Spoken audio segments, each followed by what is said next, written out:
They've got Abaddon, who can also buff up, but most importantly, they have Timbersaw. And Timber's a hero that has some flexibility in how effective he is, but most importantly, his first skill. Thank you, Purge. Game 4. OG up at the moment in this best of 5, 2-1 against Liquid. Their last 2 games, some of the most dominant performances we've seen from them from the entire tournament.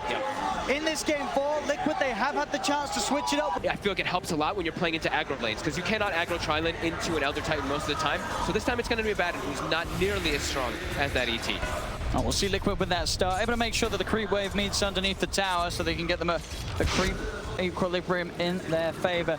Very interesting to watch some of these other lanes, see how Weehaw can get off to a start against the Thompson mid Gyro.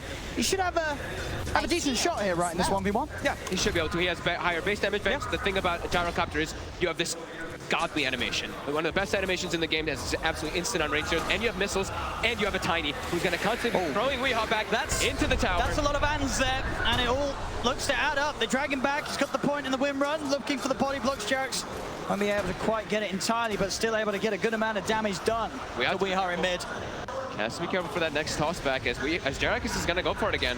He is. Jarex going deep behind the tower, seeing if he had the control. Up he goes with the toss. Thompson closing in. Win runs back online.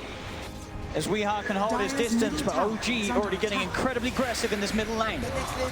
It's the way they like to play with the Jarex on the Tiny. Just run around, shut down the mid laner. Doesn't matter what hero it is, you're going to be able to just throw him every single time he walks up for a toss. Weehaw, she gets his full salve off. Now Miracle is up a bit far here. Jarex. It's going to be able to make sure that Miracle cannot make the smooth run up towards the top and have a shields out for N0tail. He may be low, but he's more than safe. Jarex with the toss-up. GH pops the stick charges. He's trying to escape N0tail, keeping on top of it. That aphotic shield's going to pop soon. They may not even need to. GH is running. One more right click or a miscoil out. That'll do it. The shield pops to get the kill. And it does fall though. Liquid getting the trade. Nice. And he actually did not pop his magic one there. A bit too much damage coming in. I think the Alpha Wolf and the right click from the Chen caught him off guard how much it actually was there. Toss from Jarex keeps Anna on top of the Earth Spirit. Spirits are out though. So the damage looks like it may not be there unless they can keep the vision, and they can. Tossed in, stick charge pop though. GH has got Miracle by his side. They won't be able to die for him, and Liquid keep them all alive. But, so they've done a good job bottom of making sure that Miracle's farmed. Thompson though getting aggressive top onto mind control. Should have chased this one out. There's a counter out of mana. They popped the Shrine for some mana for the Timber, but mind control will be fine. Radiant's middle tower is under attack. The mid lane seems to be the focus for Liquid. They've left Miracle alone. They're trying to collapse in onto Thompson. Thompson gets the cooldown up, but the Hellbear smashes in with the Liquid. That double sustain though coming into play. Back to Morris mid, another collapse in from Liquid as they look to dive in on Jarex. They get the kill. Thompson's going to look to try and turn, keep himself on top of Kuro. He has his army ready to tank some of the damage. Thompson, he's not going to be able to get this kill by the looks of it. Another one charge from Kuro keeps it back alive. The cooldown will be dropped, but Liquid, they can get themselves out of range of it. They have so much damage in the mid lane right now from Liquid. With Weehaw rushing that Javelin build, he's able to actually punch back onto Thompson pretty hard there every time he does commit forward for a kill. Gives a lot of time to Seb though, as they made that 4-man rotation earlier. Now he's all the way up to level 8. He's got the max reactive armor. Same to be said though for mind control. We're seeing pretty much a continuation of an even farm between these offlaners. Yep. They're both getting exactly the same amount out of this top half of the map. And so far, no one else has been interested in coming over and getting involved. Now though, that will change. GH and Kuroki, they're looking towards Seb. They're bringing Weehaw as well. Honey sort of sit aside and watch as Seb farms the wave under the tower. Yeah. See what their intentions are with this move. 10-minute runes are going to come up. See if Liquid can keep a favorable hold of them this time. Mid lane's going to be the focus. TP's coming immediately, and he sheds the shackle off actually before the missile connects. He's able to turn right click into Jarex. He's tanking the tower to Jarex. Lines with the power shot. He's not going to be able to find it. Doesn't get the angle, and Jarex, he can continue to walk away. Liquid are chasing, and the power shot will be available in a second. Can Weehaw hit it? He's going to try. Not going to find it. Jarex, he's got the position to TP out behind the trees, and will make it back to safety. But Weehaw does live. He wastes so much of their time there. And even if they're trying to keep the pressure going, don't let OG get away with that greed that they're trying to pull off right now. Try to get some tower damage. Every single time a tower is going to start getting pressure though, you'll see this rotation by Seb. He wants to make sure they don't actually get any of these towers too early. He doesn't have many reactive stacks built up just yet. Mid lane Thompson. You see a dive here from Weehaw. Weehaw trying to close in for the kill. but he didn't have the damage to bring Thompson down. Thompson was able to just, and then with the magnetized, TPs will now start to come into play. Thompson's here, Jarek's still alive. They're trying their best to hunt him down through the trees. He'll be able to toss back the Helmet Smasher. Rockets drop to keep the magnetized going. They'll get the kill on Jarek. So if they can find anything in return, OG Thompson is on top of Kuroki. GH, we are joining the gang. They're surrounding Thompson with a divine flame. Bring it, we are in Liquid. They're going to be able to get both of them. Kuroki making these moves. Advantage of carry IO. You have to try to take advantage of it somehow. They're waiting there on the high ground. They'll immediately burst through the Aphotic Shield. Notel is trying to run. The Smasher's after him. Notel's got the backup of Anna. Mind Control's going to head in. Liquid, they're diving on forward. GH will be kept safe by the Heavenly Grace. Kuro, they have done a little tip by this time. Will be surrounded. The four of them take down Kuro. Put an end to his reign across the map. As OG responding in their numbers now. In the Timbersaw, but Seb right now, we know he doesn't really want to show up except for the tower defenses. And he's also going to be matching that Chen, who's going to be an early mech. It's actually going to be a mech Timbersaw since they have IO. So this amount of sustain that could come out from OG pretty soon is going to be pretty hard for Liquid to deal with this. Seb, he actually jumps forward for GH. It goes deep. We are going to turn with the focus fire. Seb, of course, has got the max reactive armor. Thanks to that, Shackle won't latch. Seb continue to back off. Chains out, back over the river. He's fine. Liquid will try and turn their attention towards Thompson, but with Notel by his side, they cannot dive up to the high ground. Seb holding them back. 5 Liquid heroes in the mid lane. Trying to brawl again at the same time as last game. It's 13 minutes in, and there's 9 heroes or 8 heroes positioned around this area. They want to go for Notel, but he's got ulti. Miracle's going to continue to chase this under the Titcher, and they will get it.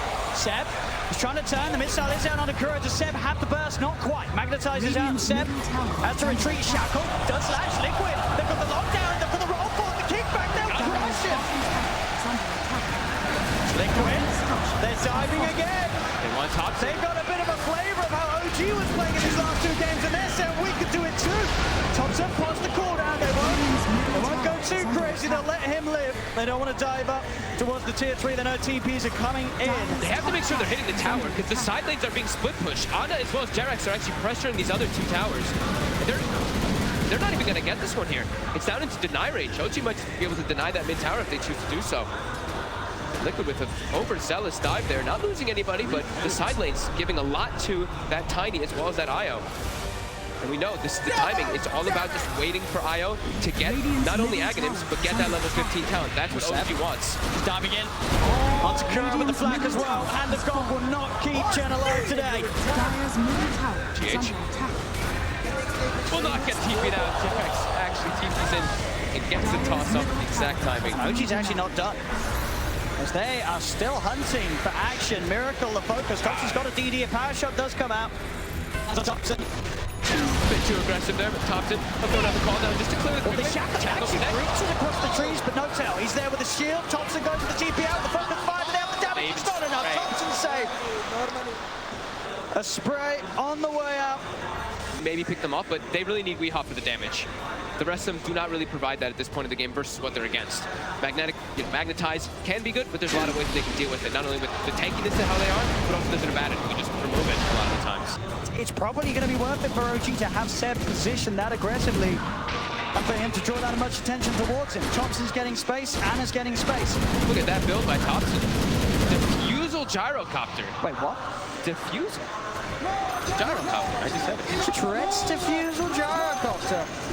Fancy that, Thompson. So doing something I don't think I've ever seen this. Kind of. I mean, it's interesting because it's going to provide a lot of like mana burn, which is going to be annoying for them. Okay. It gives you a lot of agility, and it gives you ways to run around and chase heroes down, I guess. It's different. They've got the kill squad getting mobile again. They can transition this into a Roche. DD Rune on the Bristleback, and we're about to hit 20 minutes. So I'm assuming that OG's going to buy the Tome, give it to that IO so he gets the extra spirit damage. Liquid, they got to group up and try to get something big here. They got to catch out these backlines heroes. They really have to get on top of the IO with a nice shackle shot where we got to focus fire him. The tanky is 2,000 HP on the Gyro. There's going to be an MKB finish now for Weehawk, so his damage is going to be very high as Seb's getting slowed down. He's got greens available, but he's going to burst. And they're bringing it low. He's got the shield. Now they'll be able to turn. Cooldown dropped down by Thompson. And here we have it. His mana's gone. He's able to pop the stick, get him a fair bit of it back, and he's able to head back in, pushing OG Back behind the racks. They're getting a good amount of damage onto this tier 3 tower. They quit, they Level push 15 on. on Io. That Spirit Hero damage is there now. Ana gonna join the fray finally. There we have it, Miracle's mana. It's pretty much entirely gone by Thompson's focus. Look what GG is doing. They can't get out to the mana. GH, he's dead, and now OG, they have that numbers advantage for this defender. Try and change the ball. Thompson, they run the barrage, brings Miracle down, then the Shackle turn around, they're looking for Jarek. Jarek's backing away. Thompson focusing Miracle. Miracle's still out of mana because of this diffusion. Jarek, he's in with the combo. The GA is out. We are all over. The magic damage is there for Thompson. Miracle's trying to run. Another stick shot pop, but Jarek can shut him off. In fact, Jarek, he's ready to try and look for more potentially. There's only the one. Thompson, he's on top of the corner. Another corner, then the toss back into the combo. Jarek, they're all getting picked apart as mind control falls. Miracle is surrounded, and they're able to get this as well. OG, they will hold. And they're even taunting. They toss him to the dragon. Holy crap. Thompson, the diffusal is absolutely working for all their mana. But I don't think anyone would have expected to see Gyro, the deciding game. The diffusal play, Gyro, it is perfect for this point of the match. He just did an insane amount of damage, front lines the entire time, and then Ana just has free reign to get all that Spirit Hero damage, and it's back completely the other way, and it feels like the control is just gone for Liquid. What do you do when your mana's gone? What do you do? Oh my god. OG starting to take over the game completely here. Structures are fortified. Showing new ways to play the game at this incredibly late moment in the tournament. And now Thompson has an Aghanim's as well, so not only is his regular hits going to be proccing that... yeah, he's going to be burning a lot of mana. And then just moving into the base now, OG. They're putting in, Flag Star supports, they quit back, they'll focus Miracle. Miracle, he'll get himself out of the way, the missile is out, the tripod, he heals to save him, but Miracle's dead. So much damage. Jackson with the combo, they'll break down GH. GH has buyback, he'll buy back immediately, Weeheart's going to be back up in 5. Fortification is popped, but OG, they're not going away. They're too healthy. They still have greens available for Seb as well this whole time. They're pretty, No Tail's kind of low, but once they pop those greens, everyone's going to be topped off. A tier 3's going down, 22 minutes again, and in a match where it looked like Liquid had the pace to maybe bring something different, but we're back to the same place that we were in Game 2 and Game 3. There's no stones for GH. He can't contribute anything. There's no magnetize either. They're just taking this rack. It's gone.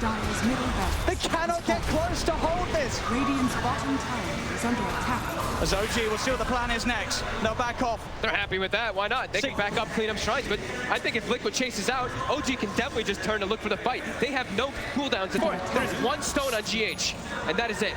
So his team fight potential, and he's pretty much the only team fighter on the side of Liquid right now. It's just not there. And OG's ready to go back. And again, Jackson with the wrap around the combo down to Mind Control. Cooldown there. Liquid out to back off. Again, Mind Control matter pretty much got his ever pop the stick. Get the GA off at least. Can they fight for the duration of it? Are they getting towards Seb? Wheels a pop. Seb's back pretty much over full. Jackson with another combo onto We Are standing. We Are dead. Miracles, the new focus. The missile followed through. OG pushing Liquid back to the base. Mind Control on about the top. So with his diffuser blade picking them apart. Right forward for GA%. Cuts him down off the head. Double kill. They're pushing on OG. Liquid getting forced back to the base. And Liquid have nothing. They have nothing to offer for. They're just giving, look at this, they're driving down in TI finals. They want Corona in the South fight. They're going to get the chasing Miracle as well. Oh my god. I can't believe this. I can't believe what we're seeing in this game 4. OG, you thought you saw us get to, you thought you saw us get to, there it is, OG, 2-time TI champions, they've done it, folks. And in what a fashion. These last 3 games didn't even seem close. Liquid, they had something going for themselves, but then they hit the brick wall. OG is the best team in the world. They are at a completely different level. No question, they are so far ahead of anybody else that plays this game for a living. Game 2, 3, and 4 were absolutely ridiculous. The showing was magical from OG. They just seem to know exactly what to do with whatever draft they're giving. It doesn't matter. They have so many different drafts, so many different play styles. They can execute all of them. Liquid seemed like they stood no chance after that.